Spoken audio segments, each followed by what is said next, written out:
and the Love Is podcast. I'm excited to welcome the host of the Love Is podcast, Kim Sorrelle. Kim, how are you? And I know you're excited about our guest. I am doing great. Thank you, Neil. And yes, I am excited about our guest, Marc.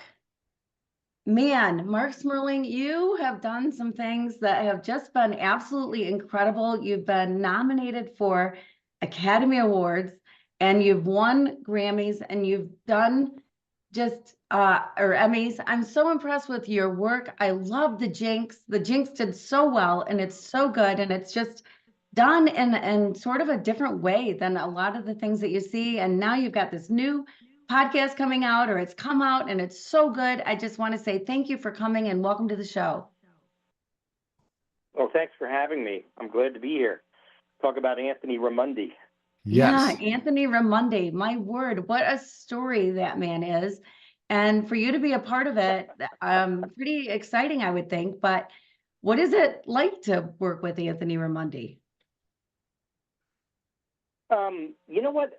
This is a interesting fact from a guy who works with a lot of mobsters and wise guys. I also make Crime Town and Crooked City, which are about organized crime figures in Youngstown and Providence, Rhode Island, and they're very charming. He's a very charming guy, Anthony, and he is. You feel real sympathy for him. He's been going through a lot of health issues. He wrote this book that he self-published on Amazon that became very popular and sort of ignited a conversation about the Mafia in Brooklyn, but mostly about the death of Pope John Paul I back in 1978, which has always been a conspiracy-laden death because John Paul was elected Pope and then died 33 days after. And he was elected during a time when the Vatican was under a lot of scrutiny for some financial misdealings of the Vatican Bank. Wow. Oh my goodness. So that I wouldn't have thought that part. That's shocking. I mean, this could really have. This is not a conspiracy. Then it sounds like potentially. Well, I mean, it's these things are hard to prove because the Vatican is a very closed system. I mean, it's not like I'm a big believer that conspiracies do not really exist in the real world because what we know is that conspiracies like the Sirhan being brainwashed to murder Robert Kennedy or the JFK assassination, they would take so many people to organize that and keep this secret for so long. Nobody keeps secret. It would come out. Something would come out, something extraordinary, especially with all the investigations. But the Vatican is unique because the Vatican is just its own little city in Rome. It's got full autonomy, and it's a very, very closed place. You can't really talk directly with anybody in the Vatican about these events. It's so true. I always think the same thing, Marc, about conspiracies. How many people would have to stay secret? How many people would have to keep things secret? When they talk about Big Pharma or they talk about any other kind of conspiracies, something going on, that chances are really good it doesn't exist, but the Vatican is its own animal for sure. And I can't imagine Anthony coming out and saying these things just for the heck of saying them. Yeah. Well, that's one of the big questions of the podcast is to look at this death, some 35 years, 40 years ago, and to try to figure out what happened from talking to people in Italy, talking to people who have written books about it, talking to people who were back then, and also, obviously, from telling Anthony's story, which is all sort of tied up. To be the guy that the Sicilian Mafia calls to help kill a pope, you have to have connections to the Sicilian Mafia here in the United States.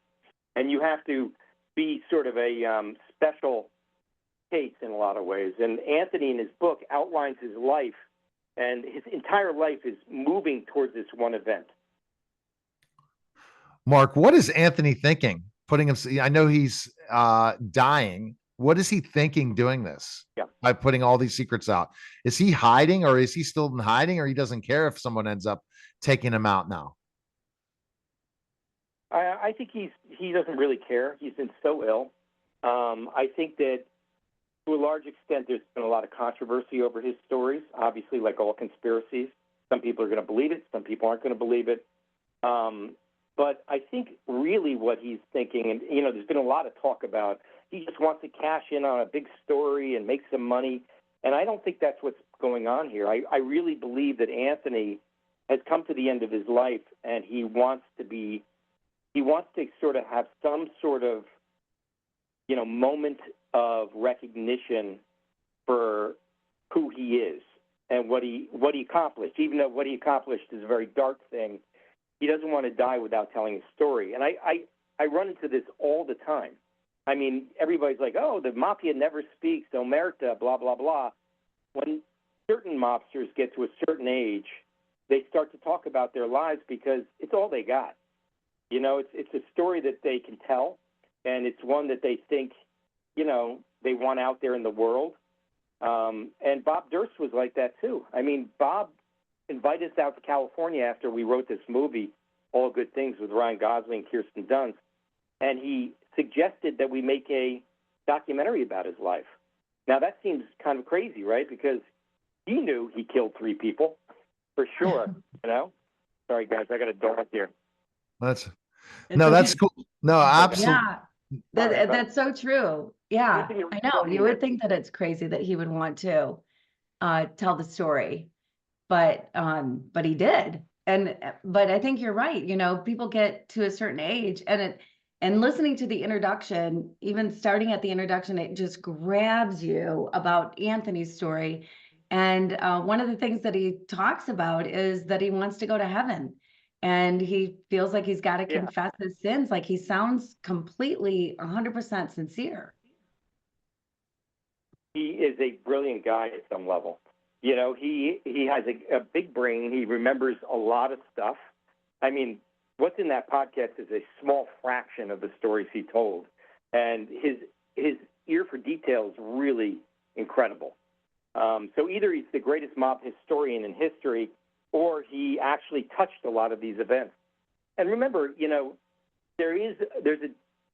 events, like some of the things he talks about, are well known in mob folklore. Like, one of the things he talks about is being related to Lucky Luciano, which gets him a lot of flack on the mob-related YouTube channels. It's a claim that sort of infuriates certain people. When we looked into it, we hired, somebody to look into his lineage. We found out that indeed his grandmother knew that his grandmother was in Sicily for when she got pregnant with his great grandmother was in Sicily when he got pregnant with his grandmother, and it very well could have been with Lucky Luciano, with Luciano, because she was living in a town right next to his town. So it's like, we can't prove it, but she was over there without her husband. The grandmother was the only person born in Sicily of all the kids she had. All the rest of them were born in Brooklyn. So it's possible. Yeah. No, I mean, that's the thing. All these things are possible. Now, hearing something like this, does this make people, I'm sure people are going to have conversations and say, could this happen to the president next, right? After we saw him on stage in the debate. I mean, could this happen to somebody else, especially when based on just saying, hey, it was a heart attack? How many times has this happened in life that the person really didn't have a heart attack and were murdered? Well, who knows? I mean, that's a tough question to answer. Certainly, if you look back in the history of the Vatican, there have been several popes that died under questionable circumstances. And, historians believe that several of them were murdered. So it's not unheard of, for sure. In any type of true crime situation. And that's where I think the excitement of this podcast comes, is the opportunity to really tell the story and how well true crime podcasts do, right? Yeah. I mean, it's a fascinating story. I don't know if you guys have seen The Godfather 3, the most ignoble of the Godfather series, but the reality is that thing is based, that that story was based on a book about the murder of John Paul I. So, you know, it's been out there in the world. It's a fascinating story. It has you know, money, it has greed, it has power, it's got everything. And you know, Anthony sort of brings it down to earth in a real way. Oh, wow. Go ahead, Kim. Yeah, well, I find it absolutely fascinating. Everything you do, Mark, you do so well. And this is no exception. I love listening to this podcast. I know that it's going to do so great. People are going to want to hear it. And it is so true that the Vatican is its own animal out there and secrets can be kept.